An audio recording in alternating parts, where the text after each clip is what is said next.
Muy buenas, Okay. un gusto estar con todos ustedes. Antes voy a hablar muy poquito en español.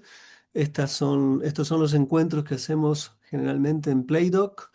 Está la programación, obviamente, las películas, las conversaciones en público, pero hay un extra que tiene que ver con un conjunto de conversaciones que en general me tienen a mí como el que propone y el que dialoga con hombres y mujeres que son claves en el cine, en la cultura cinematográfica de nuestro tiempo. Este año son tres las personas: Jonathan Rosenbaum, con quien voy a presentar y hablar, Rita Acevedo Gómez y Cyril Neirat. Estos son los tres invitados de este año. Y Jonathan Rosenbaum no es cualquier invitado, es uno de los más grandes críticos de la historia del cine, pero de aquí en más, amigos y amigas, voy a pasar al inglés. Así que en el nombre de Playdoc, bienvenidos a todos y paso al idioma de Jonathan, al inglés. Hello everybody, I was just introducing in Spanish because at the end of the day, this is a Spanish film festival. But of course, nowadays, not everything is in Spanish. Sooner or later, maybe it will be more than English, but till now, English is still, let's say, the lingua franca, the imposed lingua franca.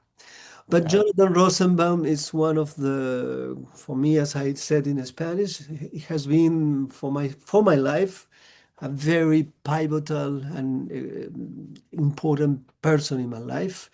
I read him for around 3 decades.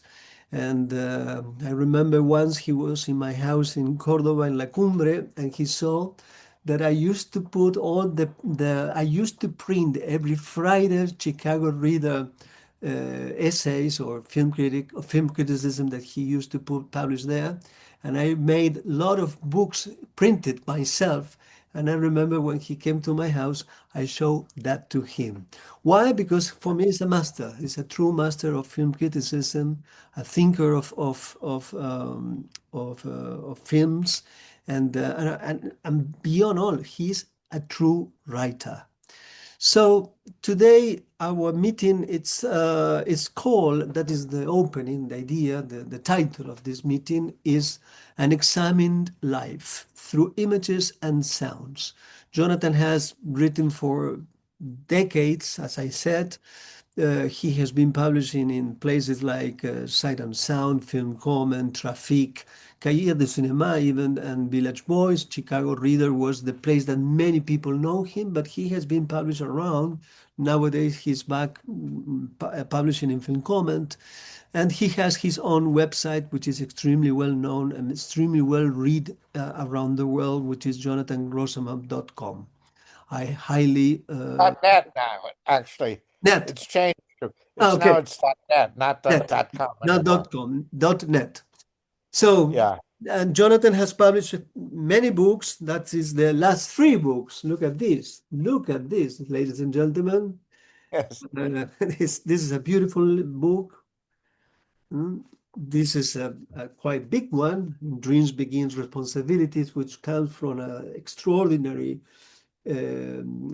review of Steven Spielberg film written by, or originally thought by, Stanley Kubrick, The Artificial Intelligence. And but that is beyond, because they has essays on jazz, essays on literature, plus cinema, of course. But this for me has been a big surprise, one of the most strangest books I read lately, and one of the best, according to my point of view, of Jonathan, which is Camera Movements That Confound Us. Sooner or later, we are about to talk a little bit about this. But Jonathan, thank you so much on behalf of Playdoc. Sorry for the long introduction and praising, but I think I have to do it. Now let's begin. Okay. So, Jonathan, you had been writing for years and decades, as I said. And the first thing that I like to discuss and to explore is, how do you think, which is implied in the title, how cinema has shaped your life, not only through watching films, but also to writing on them. How this has in a way, shaped your whole life, truly your whole life. Well, I think that to me, what's very basic to is that partly because I grew up in a family that was sort of like in the film exhibition, that it's always been film has always been a central part of my life, and I've always regarded film as part of life, not as an alternative to life, which many of my colleagues sort of feel like. In other words, that film is that the reason why you should be interested in film is to escape from life. And I don't believe it as I don't see it as an escape. I see it as a part of life and a way of dealing with life. And and so I think that that's been very central to the way I deal with it. In fact, my first book, Moving Places: A Life at the Movies, is really predicated on the way in which that film going is has constant relation to one's life, and that it's not and that it should never be seen as an escape from life, but as an extension and as a part of life. And I understand, of course, what you say, but what is the extra thing? Because that is from the point of view of a viewer, in the sense that someone who has adopted to go to cinemas to watch films regularly. But there is something else when you begin writing on films, because it becomes even much more, let's say, intimate in a way. And Well, and one thing that I should mention that I think is very basic to my career is that I was very interested and knew that I was a writer before I even thought of being a film critic. So there's a certain kind of way in which one thing that's changed in the last few years and is particularly relevant to camera movements that confound us, and also when dreams begin responsibilities, is seeing myself as an artist rather than as a person who's just simply a critic who's reviewing art and writing about art, but seeing film criticism itself as an art form, which I try to practice. So I think that that's become very much important, and that it's also because I don't have a regular reviewing job now. It's for many people, the whole idea of calling myself an artist is kind of like pretentious and outrageous, and and the opposite of what they sort of think a film critic should be and do. So in a sense, I'm basically partly because of my age and because I've gradually arrived at this position. One reason why I originally started writing camera movements that confound us for an academic press, and then I switched to a non-academic press, was because that they were the current press is more accepting of what I do, and wasn't sort of making or proposing a lot of changes. It was in the midst of, like basically them asking for extensive rewrites of what I was doing that caused me to go to another publisher who was very welcoming. So I think that that's, in a sense, what's important about the two books I just mentioned is that they're not academic press. They're not published by academic publishers. And actually it's significant that In Dreams Begin Responsibilities was originally submitted and to academic presses, and the editors accepted and wanted to publish them, but their publicists told them that they couldn't do it. And that was shocking to me. I didn't even know that publicists were more powerful at academic presses in the United States than the editors were, which just means to say to what extent business is part of what corrupts, I don't know, almost every aspect of American life. I mean, it seems to me that what's going on right now in the crisis of the war and everything is all about business. In other words, what's upsetting to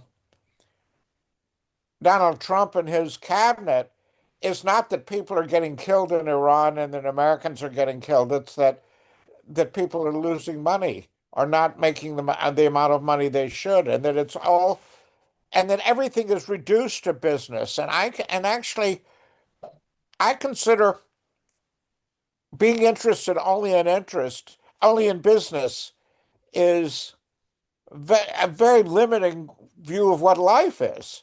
I mean, I think it's sort of like if I really felt that the whole purpose of cinema was business, which is the purpose, the point of view of the industry, I wouldn't want to be a film critic because it seems to me that that's not even very interesting. It's a very boring subject, and why we should be interested in the money that other people are making. It's not like, as a critic, I make money off of, directly. So why should I be interested in people who don't have much taste or interest or interesting things to say? Why should I care about whether they make money or not? Whereas it's supposed to be my only concern if I were a mainstream writer, like so many things that are taken to be serious are really only business things. For example, the Oscars. People pretend that the Oscars are really about judging art, but it's not. It's about business. And it's about reselling products that we've already been forced to purchase, even if we're not interested in them in a certain kind of way because of publicity. And so it seems to me that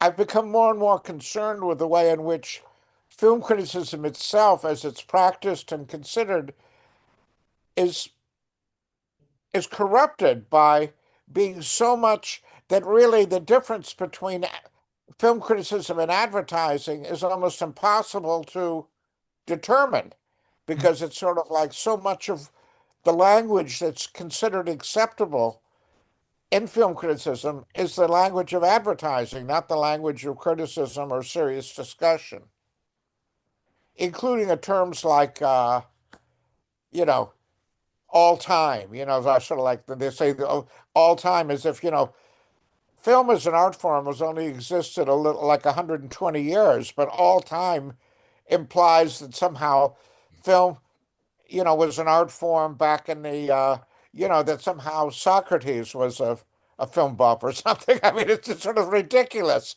but it's considered a normal thing to say, to talk about, sort of like that such and such a film is the greatest film of all time, which doesn't make any, I mean, it's a ridiculous statement, and yet it's accepted because, in a certain way, even film criticism is controlled and monitored by the industry. It's like when we see films is largely dependent on when the industry decides we should see them. And so they're very much in control. They're monitoring and controlling what we do as critics to a large extent.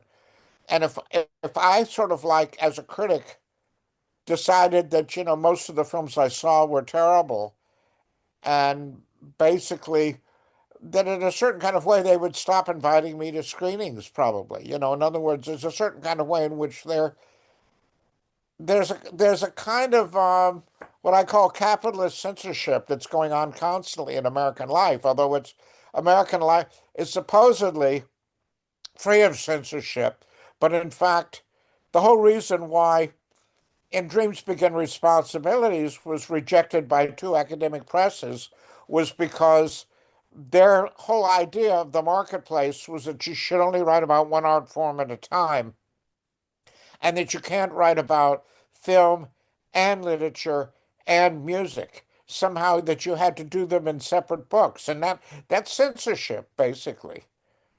And it's shocking that it should be censorship exercised by university press. So it means that the university system itself is the major instrument of censorship Mhm. in what is supposedly a free society. So I think that there's a kind of not just a recognition on my part, but an acknowledgement in what I write that was not as obvious, I think, in earlier books. And for this suggests a certain change in who publishes me and also maybe who reads me and why they read me and so on. But has been it has been in your mind, this problem from the almost from the very beginning of your career as a film critic, Yes. especially words. It goes around this problem. Yes, and in fact, my first book, which was written as a literary book, not as a film criticism book, Moving Places of Life at the Movies, I originally thought that this was going to be my farewell to film criticism. But unfortunately, I didn't have any other way of making a living except to write about films. So it's sort of like I wound up as a film critic, even against my own intentions, because it was the only way I could support myself after published. Because I thought that this was a book that would be sold in bookstores at the front of bookstores, as the latest books, not in the back of the stores in the film book section. But in fact, even though it was my first book is kind of like anti-film criticism. The only way it could be sold was to be sold as a work of film criticism. So that was already a form of censorship in a way. That's a kind of paradox. But the whole idea that the film critic is or could be, in that case was not a film critic, was a literary critic. But that idea about by Oscar Wilde has already been at least focused in his fantastic dialogue called, like that dialogue which goes around the idea of film criticism, literary criticism as the critic as an artist. So that Yes.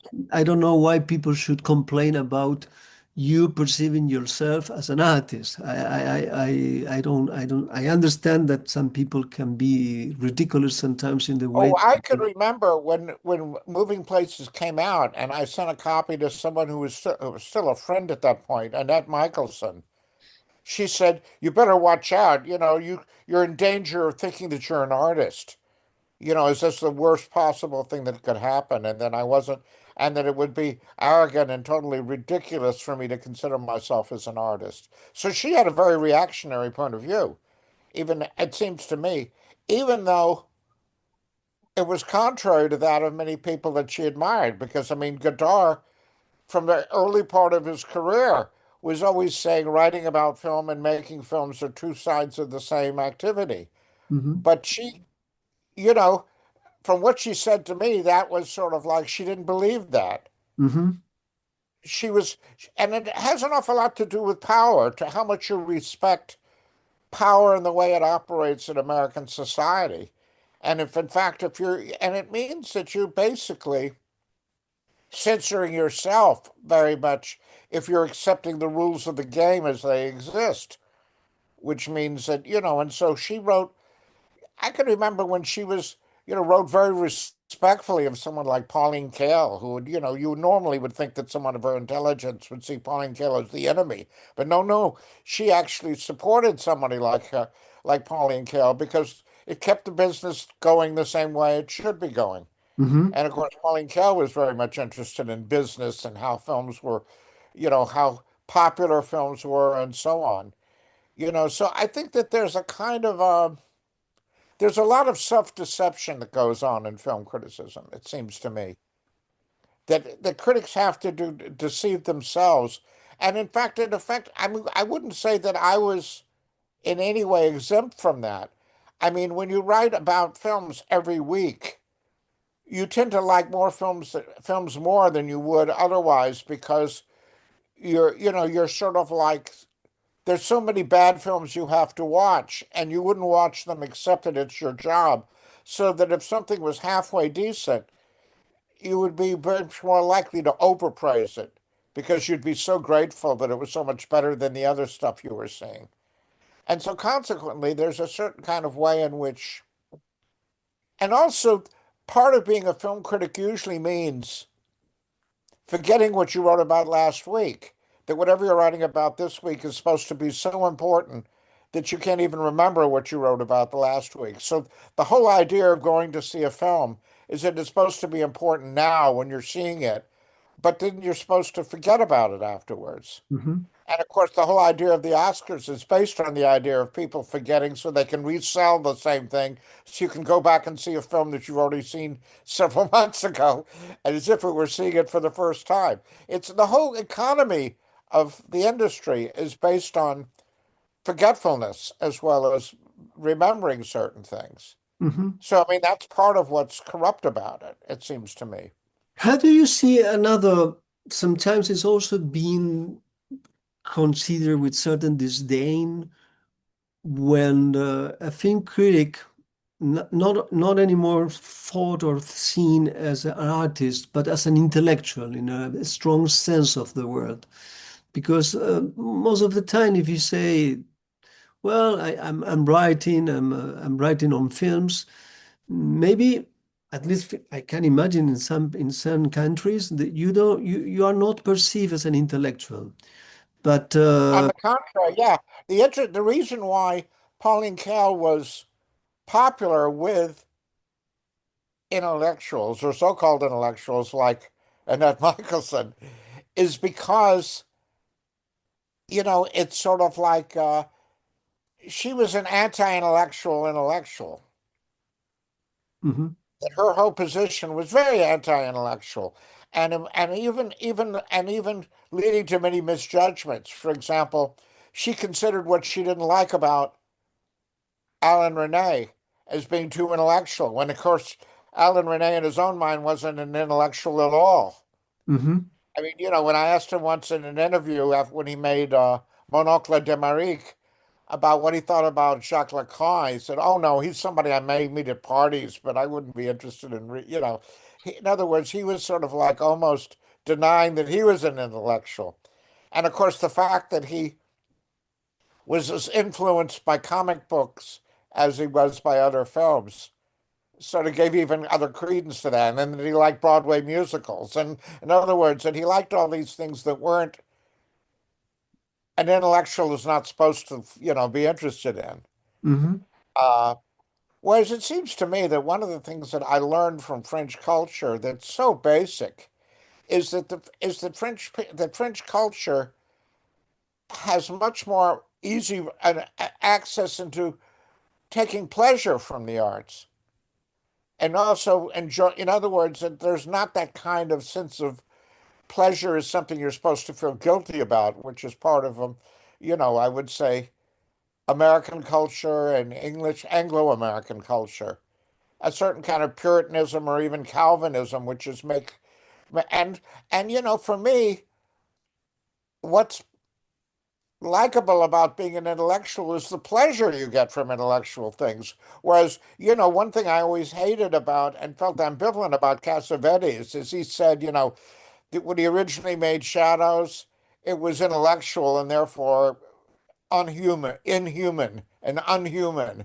He just thought being intellectual was the opposite of being human. And I thought, my God, yeah, that's that's such a reactionary position politically. I mean, it wasn't. He didn't. I'm sure he didn't think that, but it was. But at the same time, it was an anti-intellectual position, and I think that that's. I think one of the things that America, I've often argued, is maybe the only country in the world that actually hates art. But if you actually look at terms of how little money is given by state money is given to the arts, and it's often said, and it's true, that there's more money given in America to military marching bands than to all the other arts combined. That seems to me could only be true of a country that hates art. yeah, And the reason why it hates art is it associates art in a very misleading and wrong-headed way with class.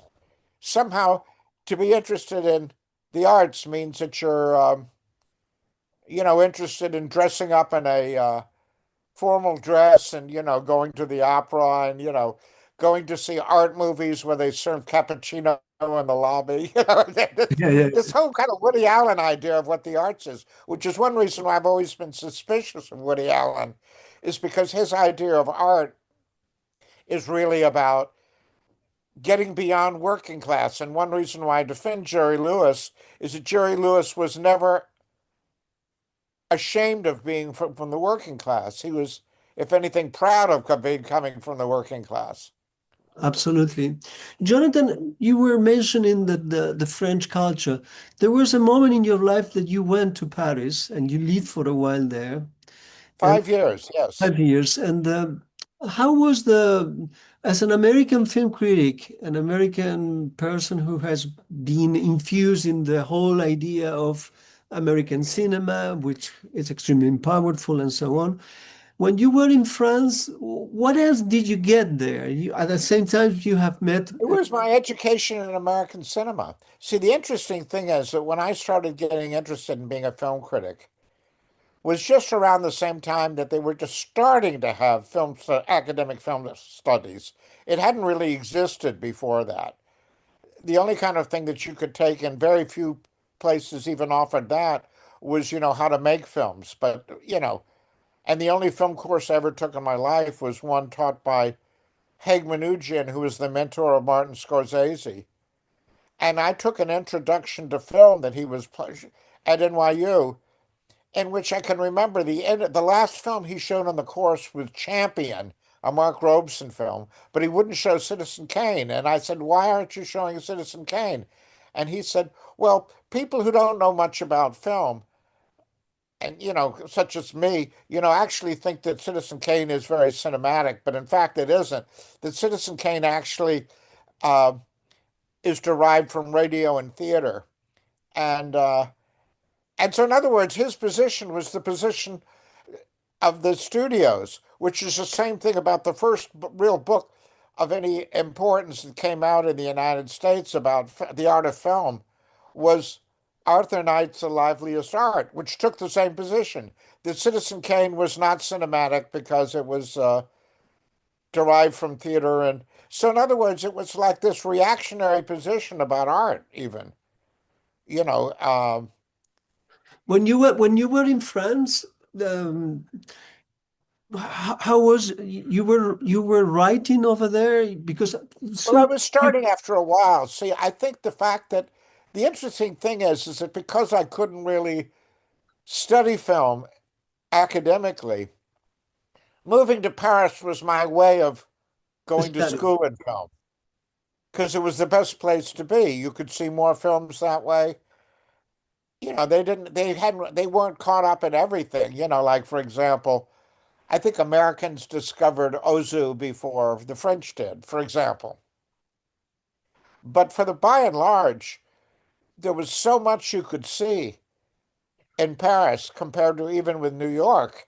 And particularly American cinema. The one thing that I think was basic to learning about cinema in Paris was the influence of Langlois, because Langlois basically said seeing an old film and seeing a new film are not so different from each other. And that to be interested, the first time I ever visited Paris, I was amazed that there were two or three cinemas in Paris showing Dovzhenko's Erograd, a frontier, brand new prints, Hmm. and it was sort of being treated like as a new film.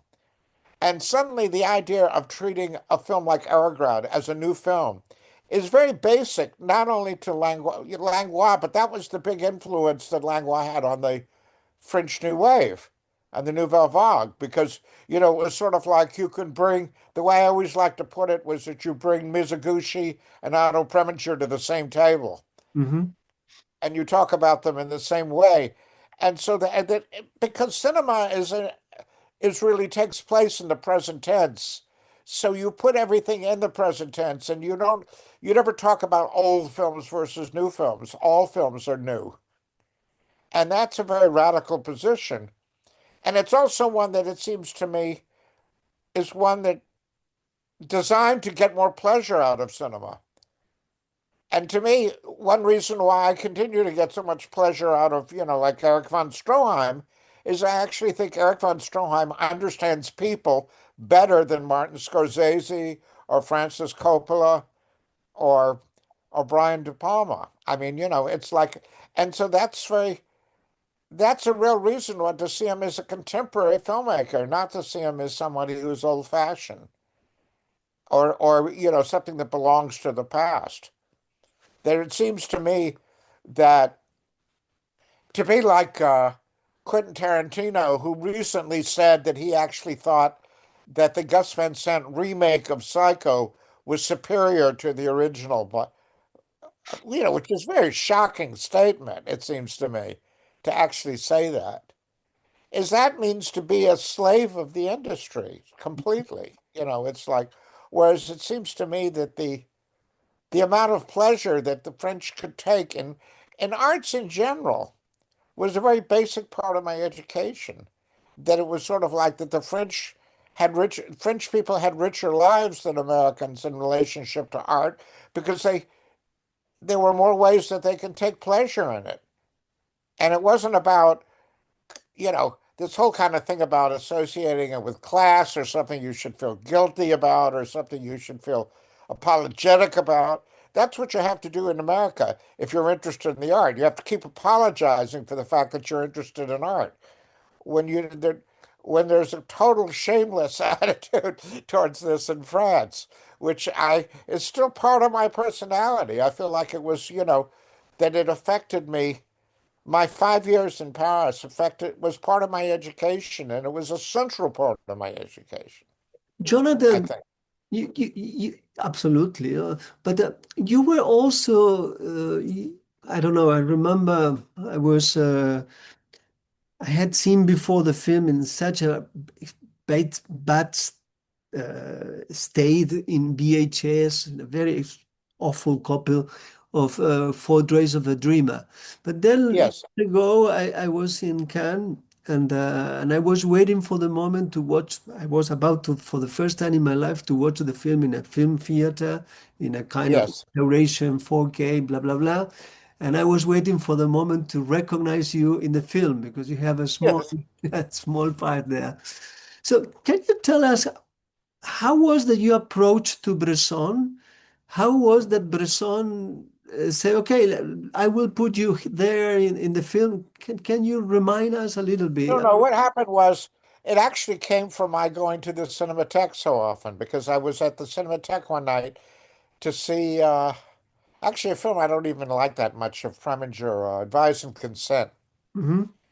And as I was leaving the film, the Cinematheque, someone came up to me and said, "Would you like to be in an extra in a Robert Bresson film?" And I said, "Yes, of course." And he said, "Well, they're just shooting a few blocks from here. Come with me."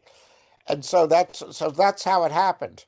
That was And happened. it was the night before last of the shooting. And so I actually became friends with an assistant on the film.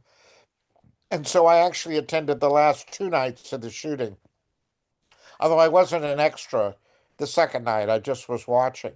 But the second night they were filming the Brazilian Oh, musicians in playing the on the ship. Bato Rouge. Wow. So it was How did you, there was anything that make your attention at that moment, something that you say, wow, because recently I was watching how Love Diaz, shot in Philippines the Magallanes. So I was trying to understand. I have seen him before working, so it's extremely interesting to see certain kind of one filmmakers one of how the they things that work. was most one of the things that was most surprising about those two nights, that I watched the shooting, was that first of all, most of the extras, apart from myself, wasn't even aware didn't even know that it was Bresson who was directing. They thought it was this woman named Mylène, who was his wife and assistant director, because he was conveying instructions to her and then she was addressing everybody else. So they thought she was, and most of the people on the crew, this was shocking to me, had no idea who Bresson was. Wow. He was just some guy who was directing this film, it was like, and he would, and the fact that he was late at night, there was when I was still sort of sticking around. At one point, he got pissed off, and I don't know if he was angry with the cinematographer or somebody. I have no idea why he was angry, but he just went off for a walk, and everything stopped, and it was getting kind of cold. It was in the fall, and everybody was standing around shivering and waiting for him to come back. And I had no idea what he was angry about, even. But the point is that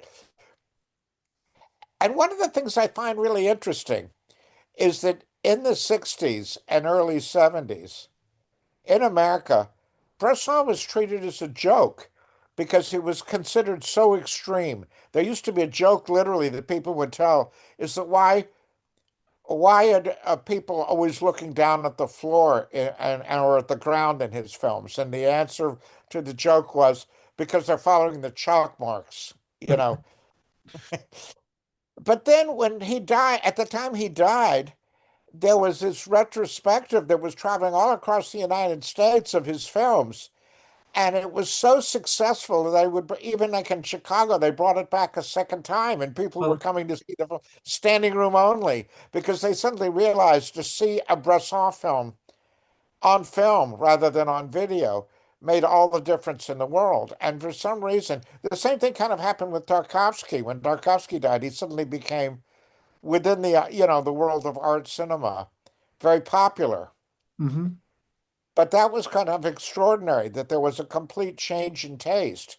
And I actually tended to think that one of the discoveries I made in Paris was, my favorite contemporary film that was sort of like meant a great deal to me was Playtime.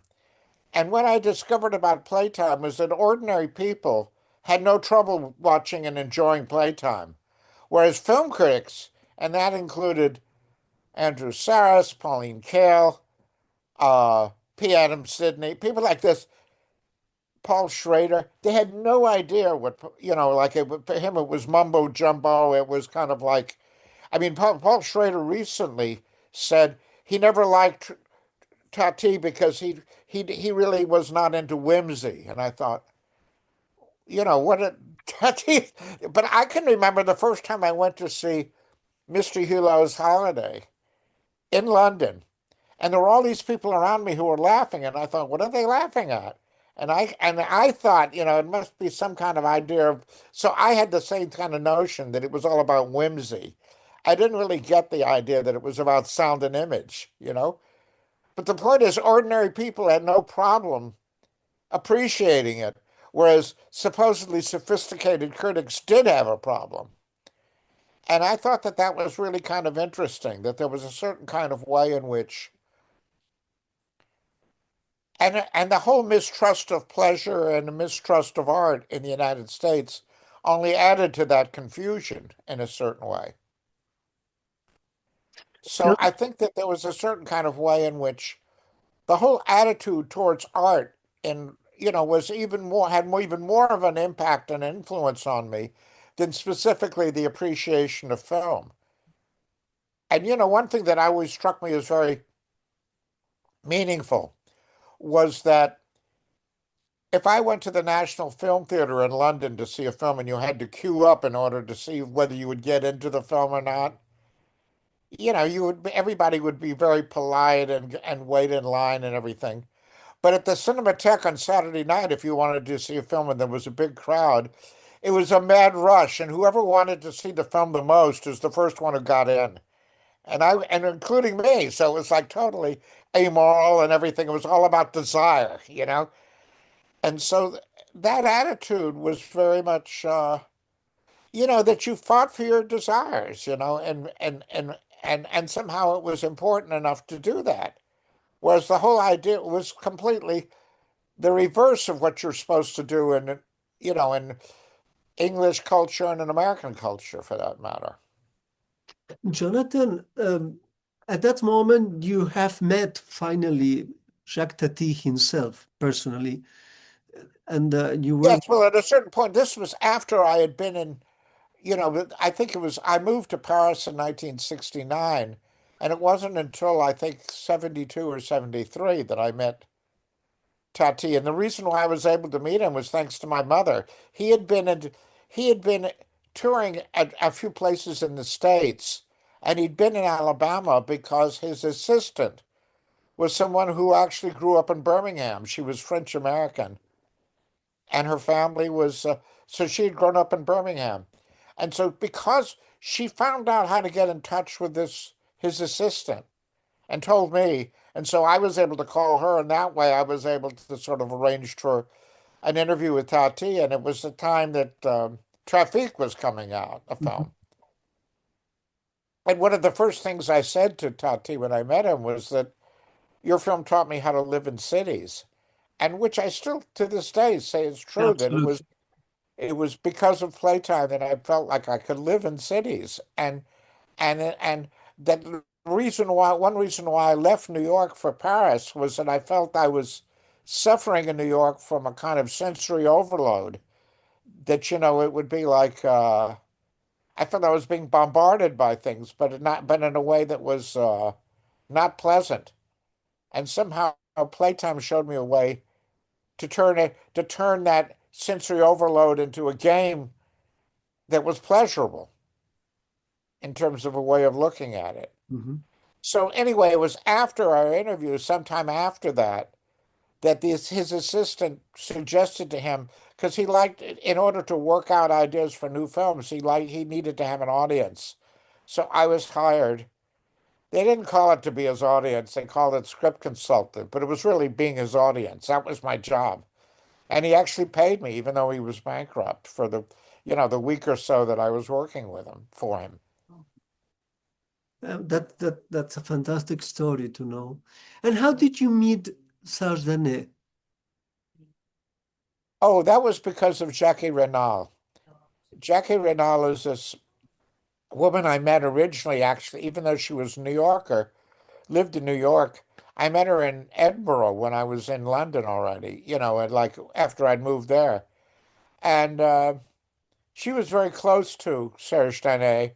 And so when I lived in New York or in Hoboken, she basically was she had a kind of soiree where she would like give these brunches on Sunday for whoever was famous who was visiting, or not famous, but who was friends with her, like Serge Danet or Chantal Ackerman or Marguerite Duras or, people like that, Jacques Rivette.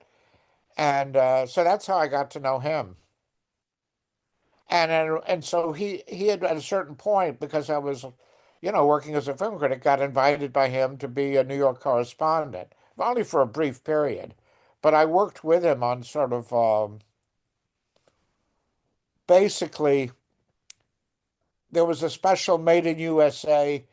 There were two issues that came out of the Cahiers de Cinema, and one of them basically was put together by him and me, in which we both interviewed, together Brian De Palma and Alan Pakula and other people, and so on. And so we did a lot of work together for that. And it was during that period, because he was already friendly with Godard, that he told me that Godard really liked my writing. And I first learned about it from Serge Tadet, because uh, that was, you know, it was only about shortly before he died that Dane invited me to write for this new magazine called Traffic. Trafic, which I started doing with the second issue. By the time I wrote for the second issue, he had died already. It was like he only was alive to put out the first issue, and the first thing I wrote for him, which was something I'd already written, is I felt, since it was a magazine called Trafic, what I wanted to write about was my experience of working for Tati. So I wrote a piece, or not I submitted a piece which ran in the second issue called "The Death of Hulot," which was about the most, the funniest sequence he ever thought up when I was working for him was one in which he was filming his own, he, thinking of a feature that would begin with the death of Hulot, actually, or the accidental death, as a comedy scene. Mhm. Um, Jonathan, I like to go back to writing as a film critic. Let, yes, let the story, your story now in the background again. It has been fantastic this to share with the audience. I think it will be very rich for the audience. Then maybe I will ask you some more personal things. But let me something. Let's talk a little bit about camera movement that confound us. This particularly small book, sure. that very strange in a way, because it seems to be like.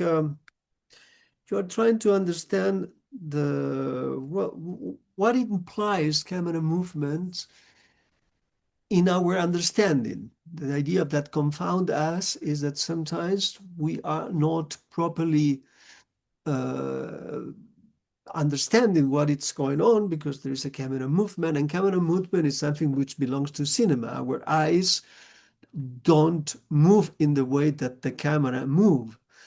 So can you tell us a little bit the whole idea of this? Because there is Well, I something, think yeah. basically I think that what I was trying to do in that book, and it was very conscious, in a way led from the previous book that I'd had done, which was In Dreams Begin Responsibilities, because that was a book that was really partly about the links between literature and cinema. And to me, writing a sentence where you don't even know how it was going to end, and sometimes you wrote something not because you wanted to express something you already knew, but you wanted to explore something that you didn't know about. Mhm. And so to me, the whole experience of writing a sentence had something in common with following a camera movement in a film. And it was something that confounded me about writing sentences. So that I was trying to use one art form to help explain another art form.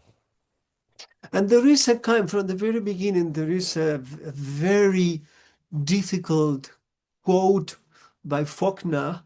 And when you read, even Yes. I can imagine in English it's even difficult to understand as such. You can imagine when someone like me, who is not a mother tongue English speaker or reader, that I have to stop, reread, and reread. And then I understood and I said, what a difficult way of writing. But at the same time, when I see the whole book in a way, it's written, for me, it's a different book that from all the books I have been written by you, in which there is a particular way of working with the language as such. So, like if you, Yes. Well, I think what fascinated me about this sentence from Faulkner, a very long sentence from Faulkner, which is actually the second sentence of his novel Pylon, which is not one of his best books, actually. yeah, it's true. But at the same time, what fascinated me about that sentence was that it was using movement to suggest the lack of movement, stasis, of being something being absolutely still, and which is very basic to Faulkner, that a lot of times you have all this movement in the language, and yet it's almost like a kind of insect circling around something without moving anywhere. You know, it's almost like being stuck in a kind of repetition compulsion or something. And so that was what fascinated me about that there was a certain kind of way in which, I mean, one of my favorite films that had as much of an impact on me as Playtime was Last Year at Marienbad. And that's a film in which camera movements, are both confounding and almost constant and, and very mysterious. You don't know why, it's like and the funny thing is, you don't even know whose consciousness it is in the film.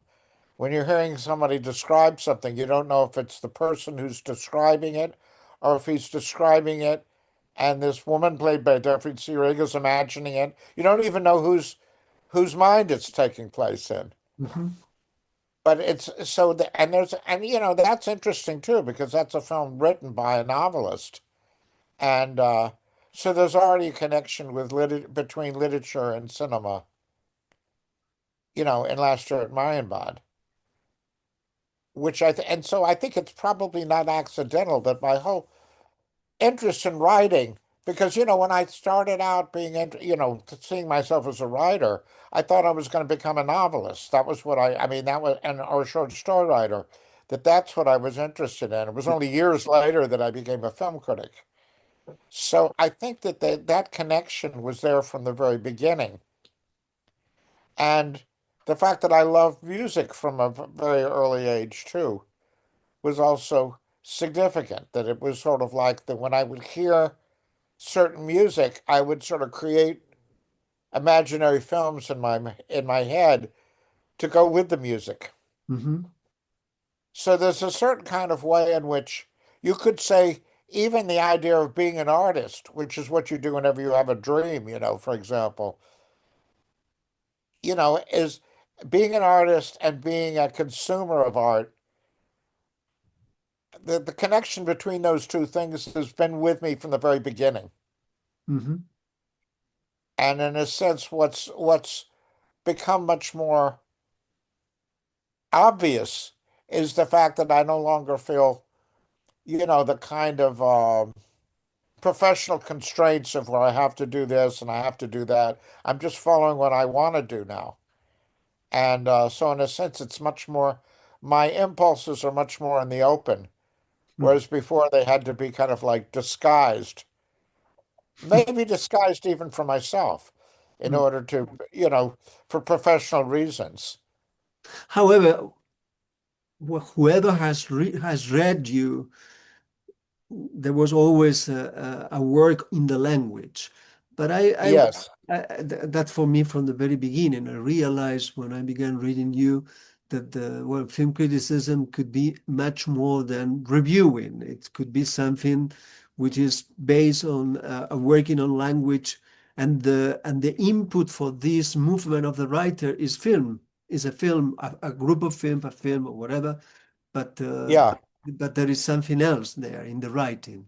So from that particular place, I would say there is something reading this late book you wrote. It makes me think like the way that you connect the idea of camera movement. Usually, when I think about thinking and cinema, I usually go straight ahead towards montage.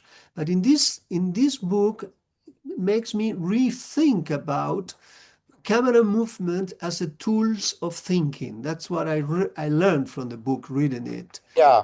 So, and something that you do in this book, you begin explain, not only explain it, describing certain camera movement, in fact, in which you propose to make a kind of let's say the parallelism between asking questions and the movement of the camera.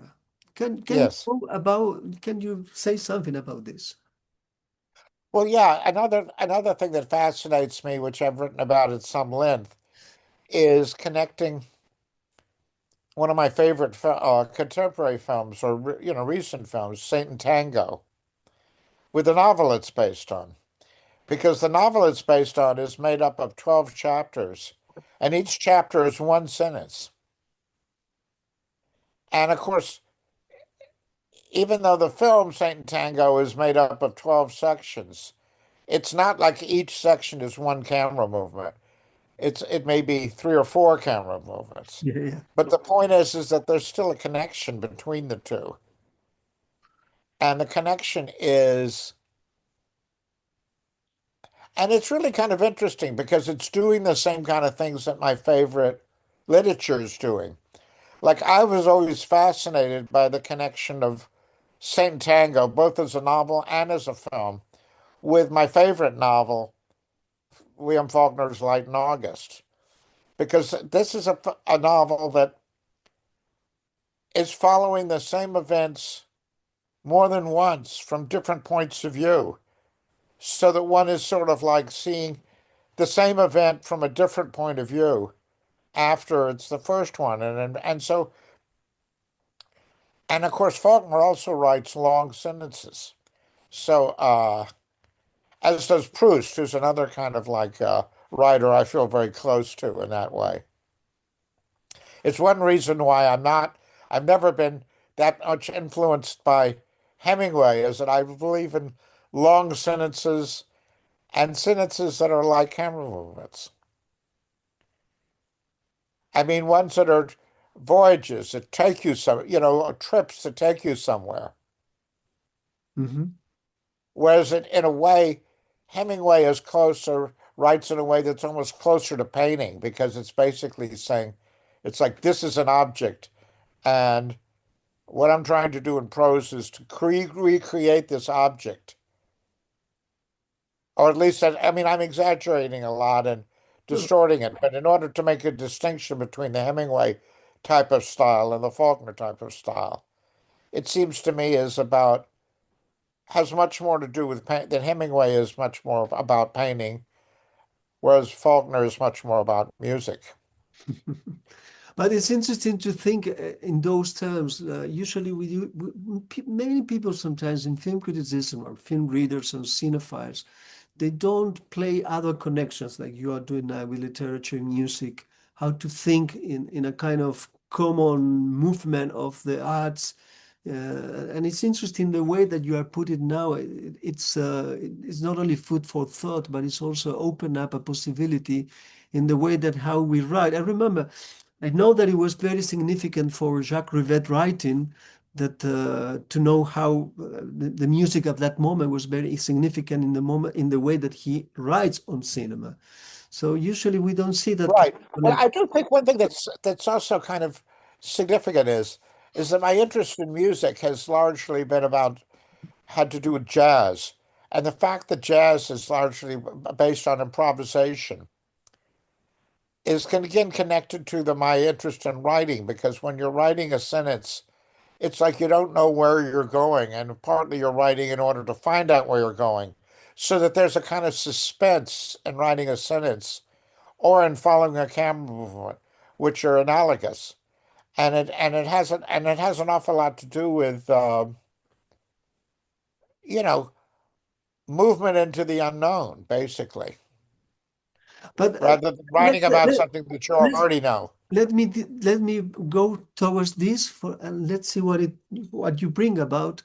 Because when you are a musician, you are a jazz musician, let's imagine you could be, I don't know, whoever, Sean Scofield, Yeah. Paganini, whoever plays the solo.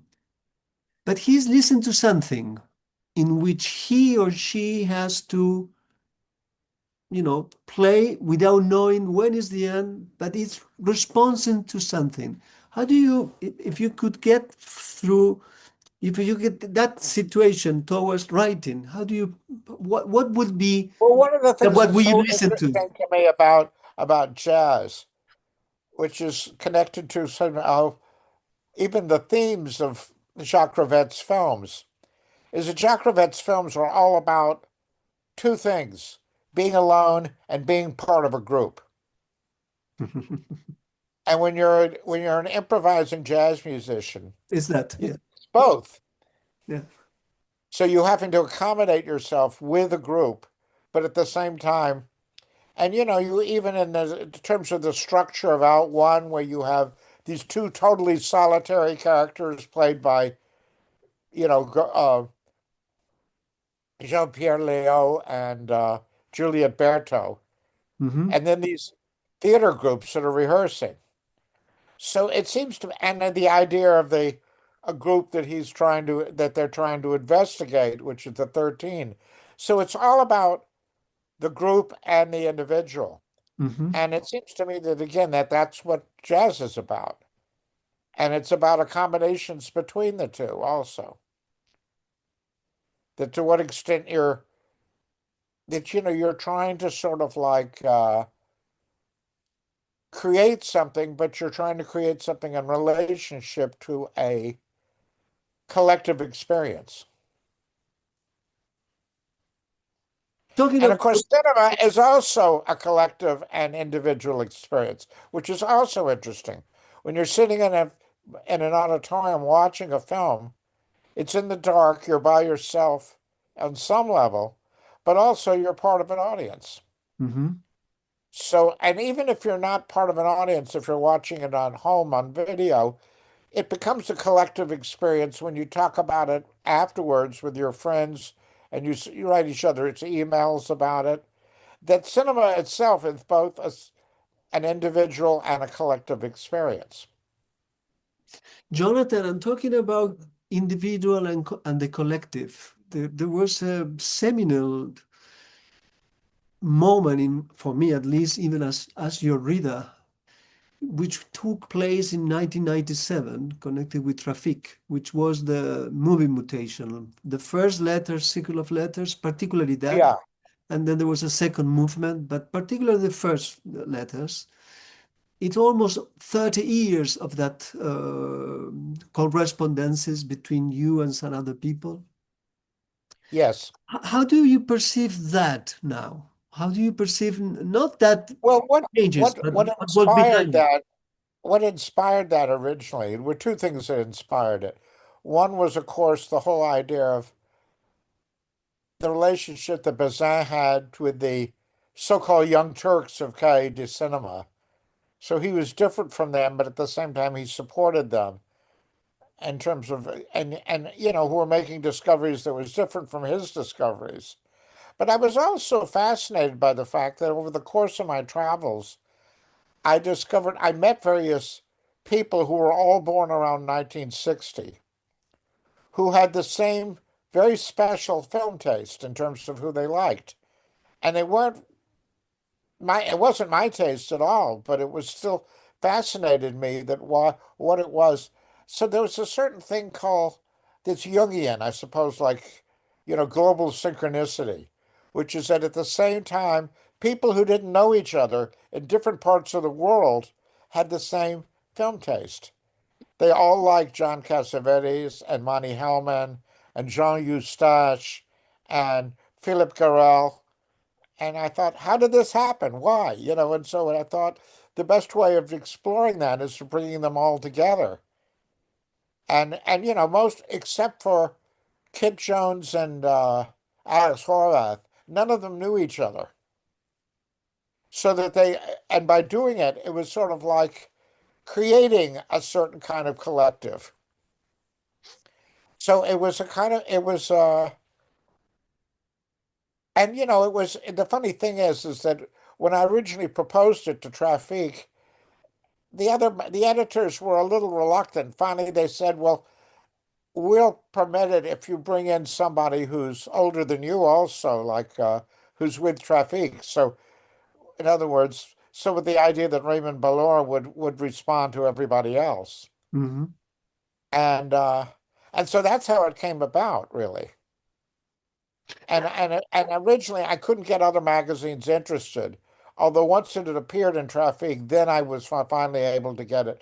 Like I was able to get Film Quarterly interested in running the original, and it became a very exciting thing. And it was complicated because it involved translation Yeah. of German into English, French into English, English into French, German into French, and so on. It was like so there was all of this. It became very exciting because it became, for me, part of what was exciting for me about my book, Moving Places, was that to do something in art and to do something in one's life at the same time was very exciting to me. In other words, it was almost in opposition to the idea that you go to art as an escape from life, the idea that you go to art as a way to improve and enhance one's life. And so Moving Places was very much part of that, motivated by that. I even stopped smoking while I was writing the book, and I recorded the fact that I stopped smoking in the book. So the point is, I was revising my life at the same time that I was revising my manuscript. And for me, the only sequel to that book was movie Mutations, because this was, an activity that was changing my life and changing the lives of other people. There was also a form of writing. So it was like, to me, it became, and the interesting thing is that Moving Places was originally conceived to be more collective than it was because I wanted to include texts by other writers as part of the book. Very utopian idea because I don't even know if I would have gotten permission to get their texts. But the editor at Harper and Row said, no, no, you can't do that because this is a book by you. So, but I wanted to make it because I didn't want it to be people to come away and saying this is a book that's just about Jonathan Rosenbaum. I Mhm. thought I wanted it to be a book about a whole process that I was inviting, that I thought other people were sort of contributing to. And of course, there are lots of ways in which other people contributed to the book, even when it came to getting other people to describe their experiences of seeing on Moonlight Bay when they saw it, or interviewing people who work for my family's theater chain. and various ways in which other people became involved in it. So it wasn't just about me. It was much more about other people too. Anyway, that's why, in a paradoxical way, even though movie Mutations was a collective experience, it was part of my oeuvre. you know, Mhm. and that was it. I was very much interested in that as a kind of even as a paradoxical type of thing. Mhm. Jonathan, I would like to ask you two more, three questions, and then it will be, Okay. I think. But I should mention that I think one of the advantages of this discussion compared with the previous one is I think this one is much more focused. yes, yes, absolutely. Yes, but Yeah, we have to say to the people who are watching us is that we did a first interview, but there was a technical problem, so we are repeating it, and it has been yeah, completely different. And I think it has been much more. I agree with you. I'm very satisfied, to be honest. yeah. So there is something that we talked last time, and I would like to rephrase it or put it in other ways because I'm interested in listening to you about this. Um, when we think about film criticism, I realize that, like most of the time, there is a kind of valuation way of understanding film criticism in the sense that this is good, this is bad, this is a masterpiece, this is not a masterpiece, a master sheet, or whatever it is, Yeah, or go to see it, not go to see it, blah blah blah. And then there is a second kind of a tendency or trend, which is just hermeneutics, which means to interpret it what the film it's at the end about, or to decipher the film in a way. But as the most film critics that I have read and admire, which could be you, it could be Manny Farber, it could be Gilberto Perez. So just I dropped these yes. three names. I always have the impression that it's not about only hermeneutics. It's not about just to say this is a masterpiece or not, but there is something which film criticism which is connected with a certain way of describing the movement of the film as such, not describing the scenes, but describing the movement of the film, how it is, which The allows process. which allows us to understand the film from another point of view, or Yes. from a different perspective, which allows you to interpret that lately in a much better way. I don't know, how do you see this? Well, I think one thing that I've written recently, which I think is kind of like relevant to this, I think, is that one could sort of generalize and say there are two ways of watching a film. There's watching a film and which is a fictional film and identifying with the characters. And there's watching a film and identifying with the people who made the film. And they're very different attitudes. And it seems to me that my writing has been more the second than the first. Yeah, absolutely. And so it seems to me that identifying with the people who made it seems to me, you see, there's a very particular, and I think there's a French attitude. Again, it's the French influence on me. It's like the relationship between filmmaking and film going. And one of the things that I think is worth talking about from this point of view involves Godard, because I was very much influenced by Godard, sort of like saying, you know, writing about a film and making a film are two versions of the same thing. But when I actually got to know Godard and had discussions with him about this, he admitted to me, for example, when I said that Alphaville was a piece of film criticism about German expressionist cinema. He said I hadn't realized I was doing that, Mhm. even though it was in his theory. He didn't when he was doing it. He didn't know that he was doing it. I understand. So I pointed it out to him, and because of that, I feel like I had an influence on his toward his cinema because there's a later one of the later episodes in Histoire de Cinema shows shots of Alphaville in which he's overlaid bits of one of Long's earliest films, The Trois Lumières or Destiny and so on. So it was almost like him sort of like saying, well, yeah, that's what I was doing. But see, that's what I find so interesting, that theoretically he was already there, but practically he was like as innocent as anybody, that he didn't know that he was doing it, which I find really kind of interesting.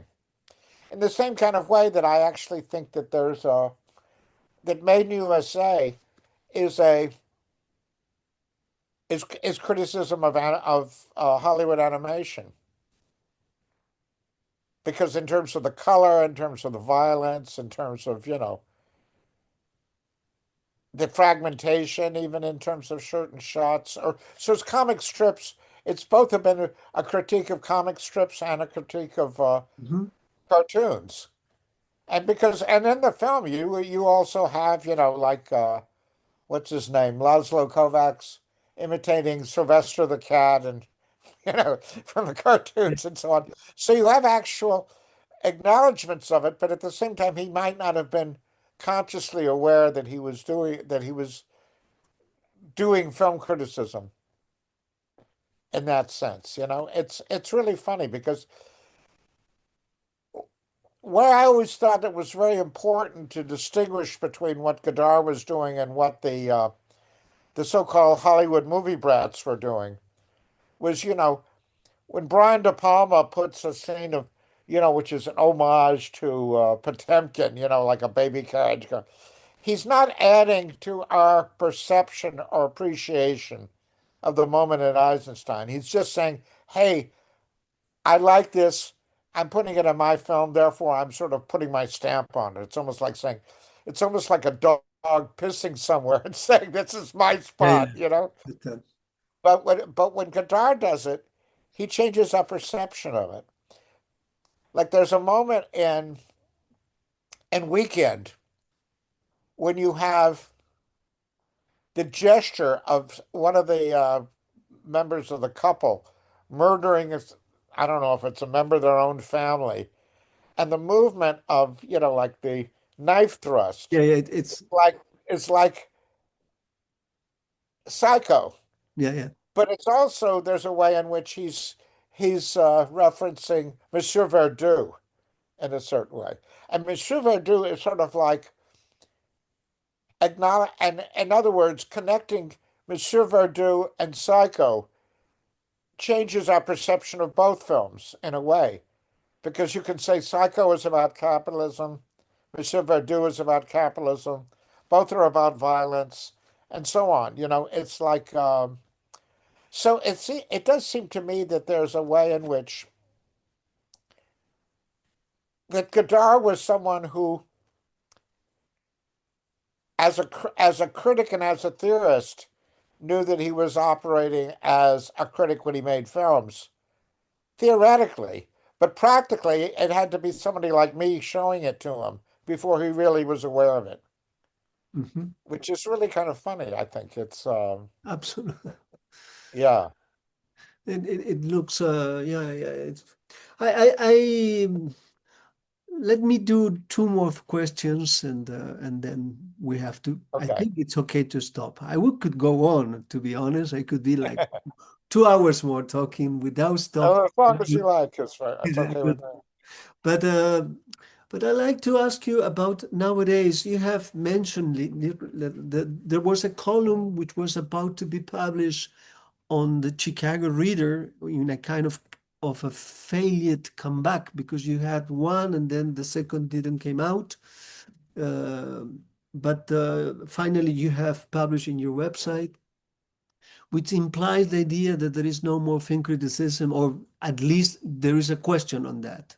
Hmm? Yes, Uh, how do you are you still reading nowadays film critics, or yes. yes? But one of the things I should mention is that one of the ways of responding to that question is that what you and I mean by film criticism and what other people mean by film criticism are not always the same thing. Absolutely, that's the problem. So, in other words, that's what makes it kind of like distinction, because Mm. there's a big distinction I made in the piece between what's so-called professional and amateur film criticism.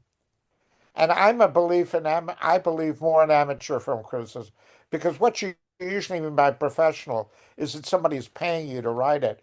But so the people who get paid to write it are usually the ones who know least about film and who don't have anything to really add to our knowledge about film. Mhm. Maybe they add to our knowledge about business, but they don't add to our knowledge about film. So I think that that's one of the things that's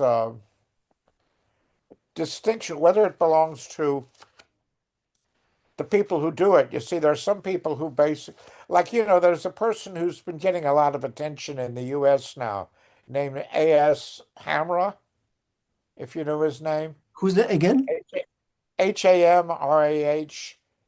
He's called, like, he wrote a book called The World Dies Streaming. Ah, yeah, yeah, yeah, yeah. Okay. Well, he said wrote a very favorable review of one of my collections, but he said the one thing that was missing from my is that I don't deal with film criticism with how people are supposed to make a living at it.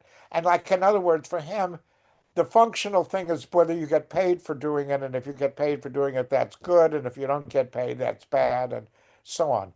Whereas I think it may be good that it's very hard to make a living at it, because that means if people do it, they do it because they consider it an important activity, not because they're seeing it because they'll get money for it, or because it's a stepping stone to becoming a filmmaker, or or something else. And it seems to me that there's a kind of, again, he's so much interested in the business, in the film business, and that's what he writes about. He's really much interested in which films get the Oscars and which films get the nominations and all of this. And so it does seem to me that's an important distinction, and that why I think it's in other words, I tend to agree more with people who think it's a very lively activity now, film criticism, but among amateurs. And the main example I like to give is that I mentioned in the piece is Yeah. Letterbox, the website called Letterbox, because that's very much about non-professionals, just people sort of like, and whereas somebody like Dave Kerr basically thinks that, it's a totally, he's very bitter because he didn't really, he wanted to become the leading film critic at the New York Times, and he never could get that job. But what he got instead was writing a column on releases on DVD, for me, which is more important than writing about the current releases. But for him, and for the Times, it was considered an inferior job because it wasn't about power. It was about pleasure, not about power. Yeah. And because I believe in pleasure more than power, I think it's a good period for film criticism. Yeah, you did it for decades, for more than a decade for the CinemaScope, that fantastic kind of Yeah, and I never dash. got hardly any. The main payment I got for that was all these free DVDs, but but I think that that's an important distinction. That the way you can the way that you can sort of, like, because most people don't talk about it as a business, the business of film criticism. But I think whether it is a business determines what one thinks of it as an activity too, and how one judges it. Because for some people, being a successful film critic means getting people to see certain films, or it means getting quoted in ads, and things like this, getting little excerpts, sort of like quoted from you. And whereas it seems to me that what's much more, because I argue this, and I think this also sets me apart from most of my colleagues, is that I don't believe film critics should have either the first word or the last word in a public discussion. They should intervene in the middle of a public discussion, And if they're doing a good job, they improve the options or the possibilities in the discussion. But the whole idea of judgment, of saying that's the first thing you read about a film or it's the last thing you read, and the whole idea of judgment is Mm. not at all what I think is valuable about film criticism. Because, I mean, Manny Farber is a good example of someone who I rarely agree, I mean, often don't agree with. But I consider him still the most important American film critic, not because of his judgments, although, towards the end of his career, he came closer, to liking some of the people I liked and so on. But no, it's much more about enlivening the possibilities of a public discussion. But from that point of view, when he was writing art criticism, he was just as valuable as in writing in enhancing my appreciation of film than when he was writing about films. Mhm. And I think that that's why they made a big mistake when they put together supposedly the complete film criticism. And they didn't include the long interview he gave, which was With his to wife. me a major piece of his criticism. Yeah. In negative space, right? At the end. Yeah. Well, no, that's right. Well, no, the interview that it's in the second expanded edition of Of the negative space. yeah, but they left it out of the Library of No, with the America. complete, yeah, with complete works by people, it's not, but it's in the negative space, second edition, right? Yeah, I that's right. remember that. Okay. So Okay. I think the point Yes, is that confusion that I'm talking about between the way people define these things is very basic. It's just that it's not usually recognized as being a division. But it seems to me that, I made the argument in Dreams Begin Responsibilities that you have two volumes of Borges, like one of which is devoted to his fiction and one of which is devoted to his nonfiction. And having them in separate volumes is a betrayal of his work. absolutely. Absolutely. You're absolutely right. Yeah. Absolutely right.